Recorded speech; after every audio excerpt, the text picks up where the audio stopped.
have some really great recipes to share with you, mainly two.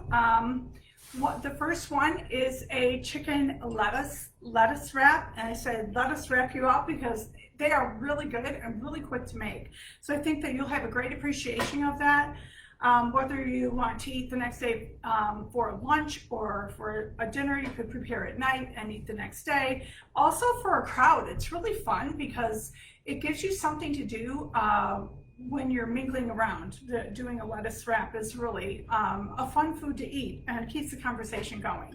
You could put out all the different items that you have to top the chicken wraps with and whatnot. But I'm going to get started right away, and I'm going to do something a little bit different today. So today I'm going to use an induction burner, which an induction burner can only be used with a pan that is made with an induction plate. This one does have it. It's a great frying pan, but I didn't want to ruin all of the service here for you. So welcome. It's been really hot here in Michigan. But really beautiful weather. It's been raining at night mostly, not during the day, and we really, really love that. These pans, induction, if you haven't, a lot of people have induction burners and they don't even, induction pans and they don't even realize it. But if you do have an induction burner, what happens is, this is plugged in, it's by electric only, and what happens is the plate and the magnetic pan actually synergize together and create an incredible amount of heat. So I'm going to start with our French pantry garlic oil. I'm going to cover the bottom of the pan with this. Do know that every time you lift an induction burner off the plate, the heat goes off. So you want to be real careful about that. And I want to caramelize the onions a little bit, so I'm going to put the onions in right away. Probably going to turn this down because it seems like at like 700 degrees, so that's a little bit high. I'm going to grab a spatula.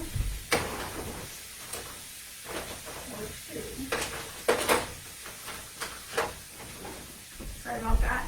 I'm just going to start with my onions, and then this is going to happen real quickly. Then I'm going to throw in the mushrooms. So our recipe is really simple. They taste like lettuce wraps that you might get in the restaurant, but the one thing that I love to do that the restaurant doesn't generally do, because people will still buy them without a lot of ingredients in them, generally it's mushrooms, onions, and chicken. That's it. A little bit of spice on however they make their sauce. But what we're going to do is my garden is actually coming to life. This zucchini is our very first vegetable from our garden this year. I just want to do a shout out to my daughter Deanna and my son-in-law Gianni for coming over yesterday and weeding. It was so hot and so humid, and they did such an awesome job. I think I'm going to have to drop them by to this dinner tonight. Don't you think that's a great idea? I think so too. They don't live far, so it's pretty simple to do that. So we're just going to let these onions cook, and they're going to cook along with the mushrooms as well for about 7 to 8 minutes. So I'm going to put the mushrooms in just for time's sake. This recipe, once it gets going, it doesn't take very long. This is 8 ounces of mushrooms, and they do not have to be cut uniform. You know, mushrooms shrink down so much in size. So you just want to make sure that you get all of this mixed together. And we just get this great recipe going. The one thing I love the most about cooking with so many vegetables is they taste so good, and they taste good and they smell so good when you're cooking. And if I were you, just looking at different herbs, herb blends, oils, and vegetables at this time of year, look at the different tastes that you can actually bring together, and it's really a lot of fun to be able to do that. So while this is cooking, you know that I use 2 tablespoons of our garlic oil. We might need a little bit more oil. I have that on standby right here. But because I'm using garlic oil, I'm also using garlic salt, and I like to put a little bit of garlic salt. This is a beautiful blend of garlic salt. And this salt is actually from Cyprus. You've heard me talk about it before. And it's a crystal flake salt. So you don't have to get it really, you don't have to grind it or anything. I just kind of rub it together in my hands like that. It makes for a really great mix. You can smell that garlic coming up. A lot of chefs, just to cut down on ingredients and to cut down on time, will use a garlic oil or a nice garlic salt so that they can actually have that flavor and not have to go through the process of mincing their garlic or whatnot, or maybe running out of garlic. Have you ever had a recipe that you're doing and then you realize that you have absolutely no garlic? Well, this is why it's really important to keep a little bit of really nice gourmet garlic salt and a gourmet garlic oil blend, which is what we actually do offer in our line. Do know that our business isn't about peddling product. It never has been. It's really about the joy of cooking and bringing quality ingredients along with quality product together. And this is why I started doing the Live at 5, is because I want to help people that are at home, whether you're at home because of COVID or you're just at home trying to get dinner on the table and you just walked in from work.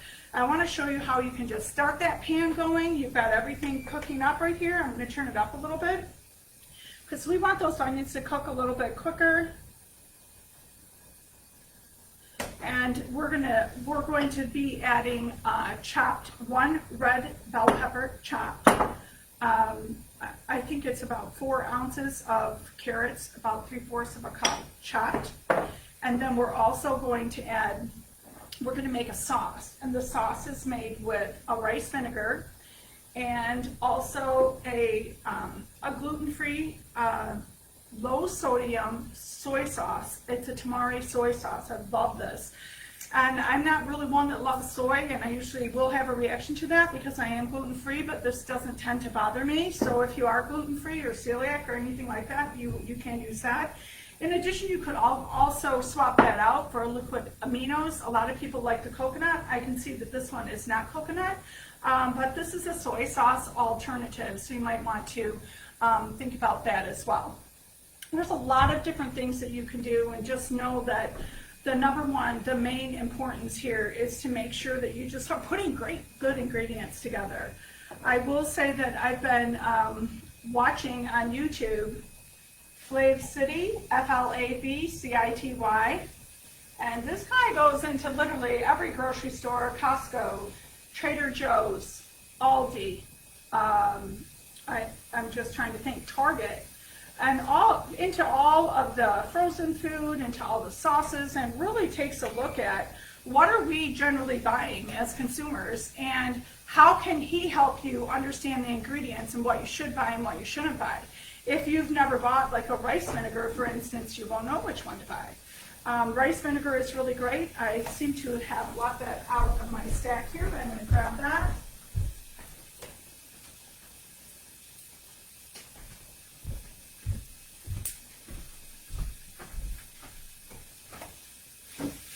So we've got this cooking, and what we're going to do is we're going to add our peppers,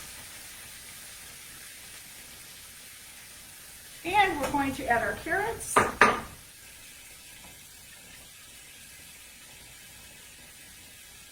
you can see all of this. We're going to just let this cook for another 3 or 4 minutes. Let me make sure my burner stays in place so the burner doesn't go off, of course. So we're going to allow this just to cook, continue cooking down a little bit. I can leave my spatula right there because it is heat resistant, thank goodness. And then I'm going to cut my zucchini because I normally wouldn't put zucchini in this, but it is the first zucchini from the garden. I have to use it. So I'm just going to cut this. And I can leave that peel right on. It's really soft and really fresh. Have you ever gone out to your garden and seen that you didn't pick your zucchinis in time and the skin is really tough because it's been baked? It looks like leather has been baked so long in the sun. You want to make sure that you do get out into your garden. Good time to go is early in the morning. That's what I'm going to start doing every day because it's amazing with a little bit of rainfall and a lot of sun. It's amazing how many vegetables will start coming up. And your tomatoes likely come, a lot of them all at once, but we want to make sure that we take advantage of all of the tomatoes and everything. I think one day I'm actually going to do Live at 5 from my garden, like outside my garden, because then I can show you what we have going on in there. We've got lots of weeds, unfortunately, some ground cover in the dirt, I think.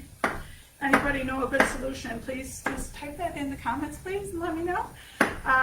But we also have peppers, we have tomatoes, we have tons of different types of herbs.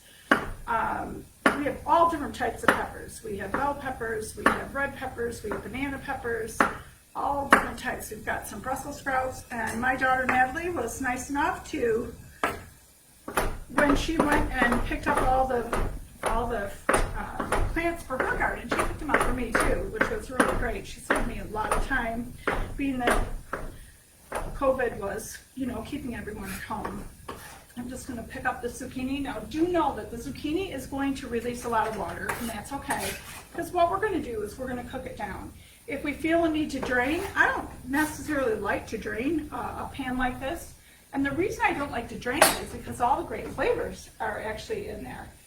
So we've got this going on pretty good. I'm going to turn it up a little bit, make sure that this is cooking really nice. And generally, I like to put a little bit more of the salt in there. I just put a really small amount in the beginning.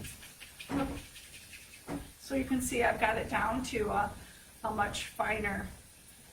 It's not really fine, but it's fine enough that people aren't going to be eating like a big clump of salt. You generally put that in every time you add a lot of new ingredients, because if you just over salt the onions, it's going to be married in with that onion. It's going to be too salty. So you want to make sure that you just salt a little bit, little by little as you go along. So we've got this cooking really nicely. It's going up to a medium-high heat. So you'll see that this is going to release a lot of water, and it's going to cook down a bit as well. We don't want to leave the zucchini here, okay? So we'll go ahead and cut this. I'm dicing all of the vegetables today because I'm hoping that my granddaughter Ivana, who has just turned 2, had a nice party on the weekend. I'm hoping that she's going to love this recipe. And I think that if you ever want to get your children to eat vegetables, the smaller you cut them, the more apt they are to eat them. So I think anything that you do to do a fine chop on things is really good for kids, because, or even puree some things and put sauces and things that they don't even know that it's there. But they're still getting all of that nice ingredient, and they'll learn to love the taste. Sometimes kids don't eat vegetables because they just don't like the texture. It's not necessarily the taste of the vegetable. So you want to definitely keep that in mind. Okay, you can see that this is cooking up really nicely. Hopefully everyone can see this. I don't want to get my burner off. Got everything going here.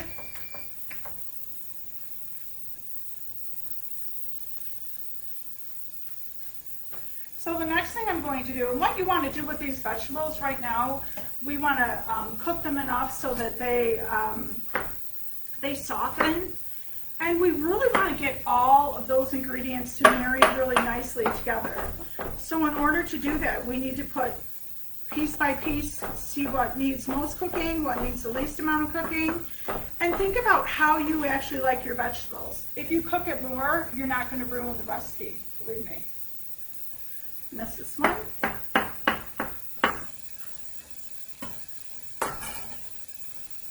You generally should pick up from the dull side of your knife, just so you don't cut yourself, by the way. I sometimes don't do that. You can see that the onions have become translucent. Everything is cooking and marrying really well together. It looks like really like a garden mix because it's got all the garden vegetables in it. So here we have 16 ounces of ground chicken. And I'm going to put the ground chicken in right on top of all these vegetables. They're cooking really nicely.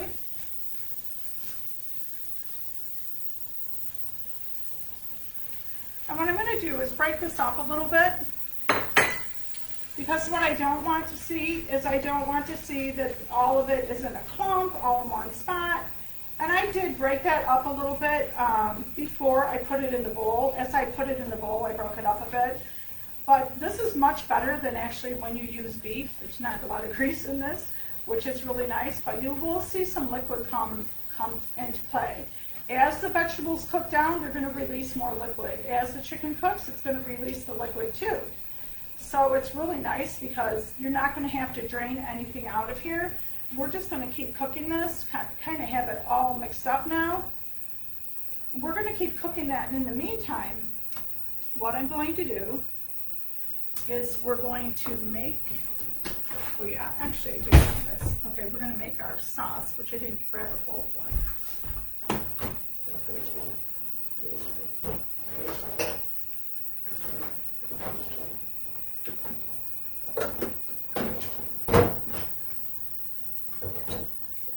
Okay, so I've got this container here, and what I'm going to do is I'm going to add 1/4 of a cup of the tamari sauce, 1/4 of a cup. I know it sounds like a lot, but vinegar is so good for you. I love the taste of vinegar. I'm not one of those people that shy away from vinegar. I love pickled things, and I love vinegar. And I was pleasantly surprised when I tasted the recipe that I made earlier today, how good this actually tastes together. It had a little bit of a punch to it because there's vinegar and the tamari, but we're also going to put 2 tablespoons of our lavender honey in here. This is fabulous together. You'll be surprised. It just kind of cuts any of that punchy taste, like too much of it. That little bit of that sweet honey, and this honey isn't overly sweet. It's just a perfect amount. I'm gonna get my spoon in there so I can get all the honey out. Okay. Then I'm going to take my mini whisk, and I'm going to whisk these ingredients together. The chicken generally takes about 5 to 10 minutes before it is cooked all the way through, and I'm not going to put the sauce in until we see some more liquids releasing there so we can marry all the liquids together. And we want to make sure that the chicken is cooked enough. We're also going to put in a little bit of ginger, and we want about 3 tablespoons of ginger. And what I'm going to do is I'm going to grate the ginger. I'm going to grate it right over the pan. I have my mini grater here, and if you can see this, I'm just going to grate it right on top here. Ginger is another thing that is just so good for you. If you can sneak it in any recipe, I suggest you do so, because it is ginger is good for so many things. If you have anyone in your house that has upset stomachs, ginger is really good for that. Making a nice ginger lemon water, like a tea to drink, is really fabulous. So we've got that. That looks really good. Smells good too. So I want to make sure that my recipe is not sticking to the bottom of the pan.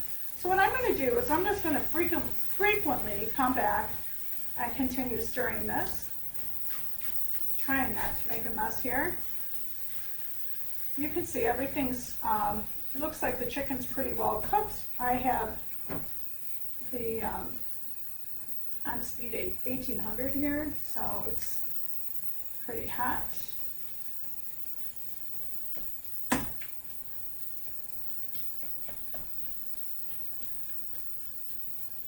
I want to make sure that this isn't in really huge chunks because it's not going to be good like that. The carrots and the peppers and the onions and the mushrooms I chopped in our Eco Chop, and they're really fine diced, and I want to make sure that the chicken is like that too. So you can see this is doing really well here. I think it's about time that I can add the sauce. Okay, so we've got our sauce here. This is a perfect amount for this amount of food. It's going to really make it very, very flavorful and really good.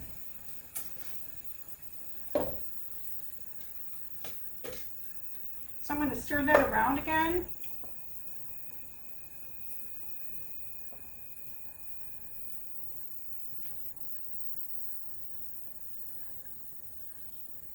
And now what I'm going to do is I'm going to allow this to cook so it can cook down until there's no liquid left. So everything with that honey and whatnot, it kind of crystallizes everything together and marries all of those beautiful flavors. Also, I want to remind people that when you do lettuce wraps, you don't want this meat steaming hot so it wilts your lettuce. That's not cool. But you do want it hot enough so it's not quite steaming hot, but just enough so it cooled off a little bit and you have all those flavors coming together. So we're going to just allow that to cook. we've got all of our lettuce right here, and this lettuce is, it's living lettuce. It's also called butter lettuce, and you get it in a package like this, and you can see that it is living. You need to cut off the bottom of it and certainly just rinse everything off and dry with paper towel. What's really nice is you can actually take the lettuce and serve it on a plate, or give each person a stack of lettuce for them to eat, or allow them to get their own as they wish. So we'll come back and just stir this up a bit.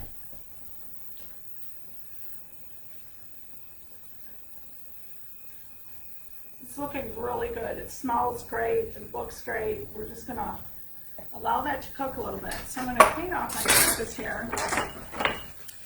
I have a lot of things going on, but I want to make some coleslaw to go along with this. And the coleslaw you could actually put in the wrap, or you could serve it on the side. Remember that you could also put this over rice. If your children wanted rice, you could mix it with rice. You could do a cold rice salad and put that in it. There's a multitude of things that you can actually do with this. But I'm going to start by taking this cabbage here. And I believe I have it on number 2. Okay, I can just hold the top of this right now.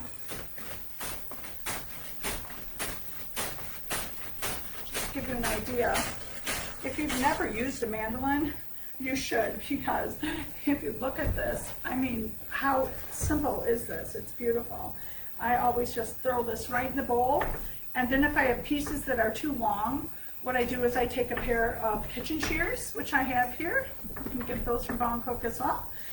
And we just continue cutting this. And if I do one head or a half of a head of red cabbage, because red cabbage is a little bit more bitter, then I would do a half a head of red cabbage and a whole head of green. I'm going to do the green here. Peel off this last layer.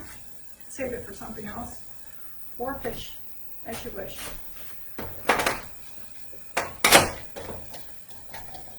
I know people are saying, you're going to cut your hand.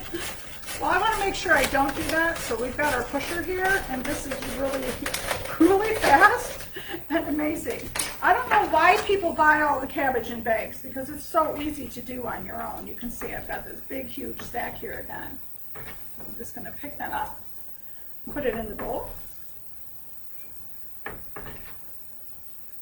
And remember too, if you don't have honey at home, you could also use coconut sugar in either one of these recipes. You can see this is cooking down really nicely. Looks really good, smells great. Probably has a few more minutes to go though. I'm going to take this one and redo that again. So I just have it on number 2. It slices it so beautifully. This can also julienne. You can make French fries on here. There's a multitude of things that you could do. It's amazing. I'm going to put this in the bowl. I have the big white bowl over here. You can see this? We have a big bowl. I'm going to rinse my hands.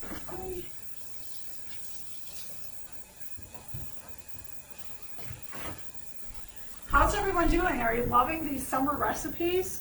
I love summer recipes. I hope that you are enjoying them as well. I'm just going to toss this up. And because I love the organic shredded carrots, I'm going to throw in some organic shredded carrots. And make sure that we get these like tossed enough here. Okay, it looks pretty good. So I have a bag of the organic shredded carrots, which I'm going to put the whole bag in.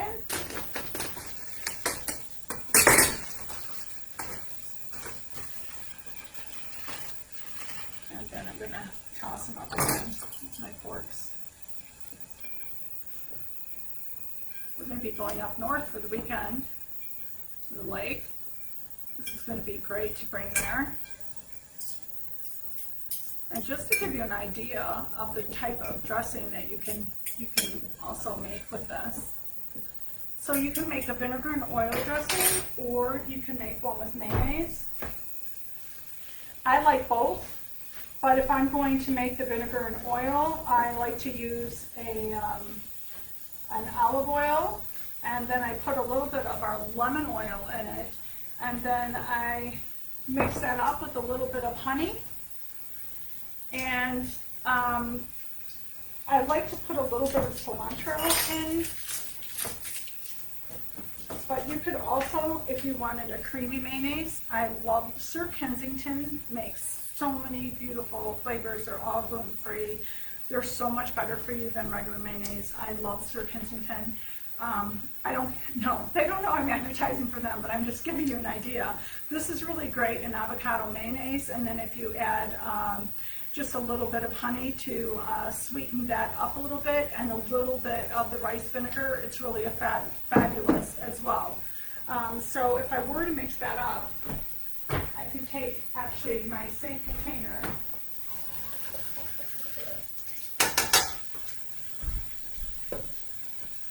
and it would take about 1 cup of mayonnaise,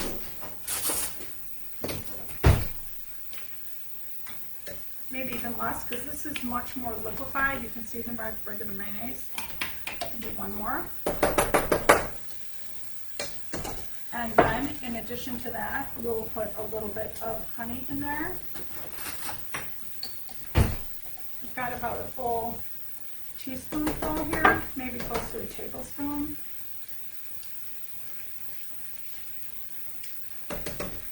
And along with that, I would just put a little bit of the rice vinegar. Gotta have vinegar in coleslaw. That's what I think makes it taste so incredible. I have one of these. Shake it a bit. If you haven't read anything about rice vinegar, you might want to. It's really good for you in a lot of ways. This is about 1/8 of a cup of vinegar. So what I'm going to do is just mix this up a little bit. So we have a fairly liquefied mix for our dressing. And then I'm going to take the cilantro.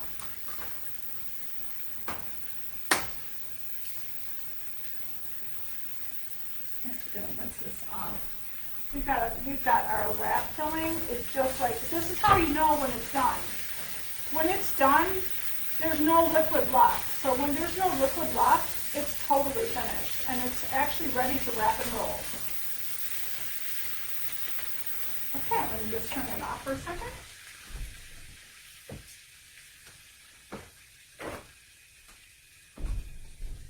And then I'm just going to chop up the cilantro, because nobody wants a huge chunk of cilantro. And just this little bit of cilantro smells so amazing. This is the best thing about herbs, using fresh herbs. They just smell so good. And I'm just going to chop this up.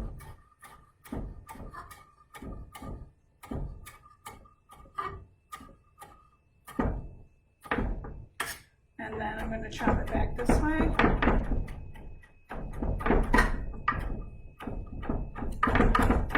I don't want to kill the cabbage flavor with the cilantro. I just want a little bit. So you can see it's about 2 tablespoons full.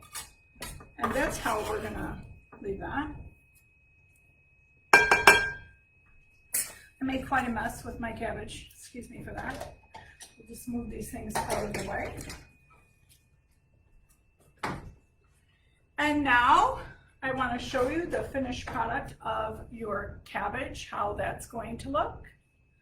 See how nice this is? There's no liquid left in here, even though I put a lot of liquid in it. It just looks really good. And you know that if it's cooked enough for the chicken to be cooked and for the liquid to be gone, then you know that this certainly is cooked enough and that it's all set. So we're going to just leave this here. I would just let that cool for a second.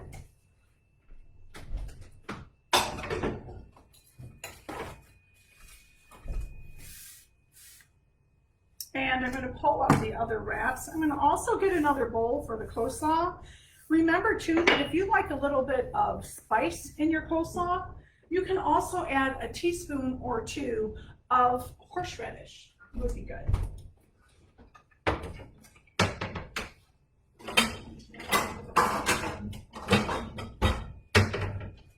Okay, so we've got, remember I put in the Sir Kensington, the honey, a little bit of rice vinegar. So we're going to take out probably a couple cups of this slaw right here.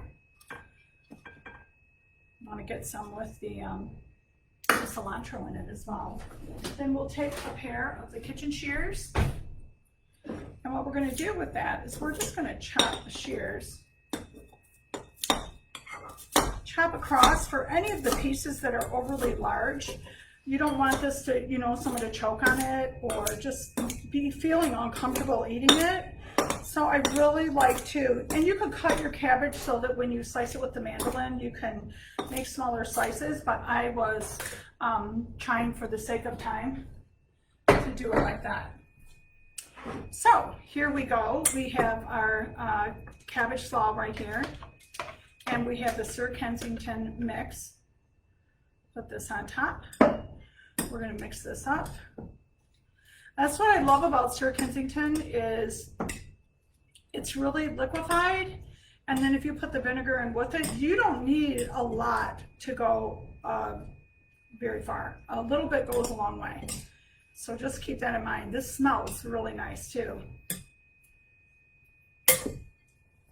I'm going to throw in a little bit of the garlic salt. You can also put some pepper in there. A little bit of that. Okay. My pepper is falling apart. I think there's no corns left in here. Sorry about that. But you could use pepper as well. So we've got this all set. I'm going to serve this up on a plate.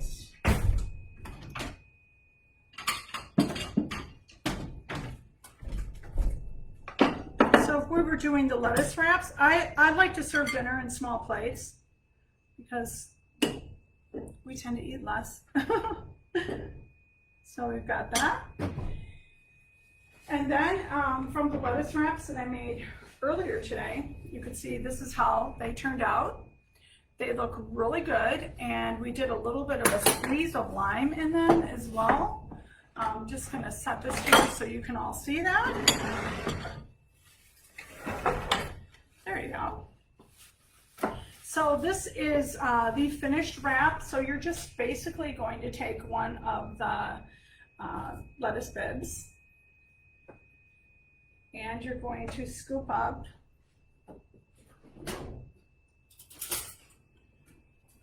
some of the filling, probably about a tablespoonful, and then set this on the plate. Then I like to sprinkle it with white sesame seeds and dark sesame seeds. And then we take, I have part of a lime here. We're going to take a little bit of lime and just squeeze that. I like to squeeze it on each one. Oops. Just really nice to freshen that up a bit. I wanted to take a photo earlier, so I made these earlier today, just to you know, check for the timing on my recipe and everything for all of you. But also just to let you know that these are my chicken wraps. You can make yours any way you like. It's entirely up to you. Generally, people are going to eat anywhere from 2 to 4 or more. Depends on the person, how hungry they are. Whether you're serving it as an appetizer or you're serving it for a full dinner, you want to pay attention to that as well. I like to do a lot of calculation online as to how much I'm actually going to serve. You can put a little bit of that in the coleslaw. So you can see, here you have it. Your dinner's all set and ready to go. I don't know if any of you are cooking with me, but I certainly hope some of you are, because your dinner is ready to go too. But I want to thank you all for coming and joining me today. I know I was a few minutes late in the beginning, but got past that, and I wish all of you an absolutely fabulous day, a fabulous holiday, and isn't this a perfect thing to serve for our 4th of July holiday? Thanks everyone. Have a great day. We'll see you all soon. Bye-bye.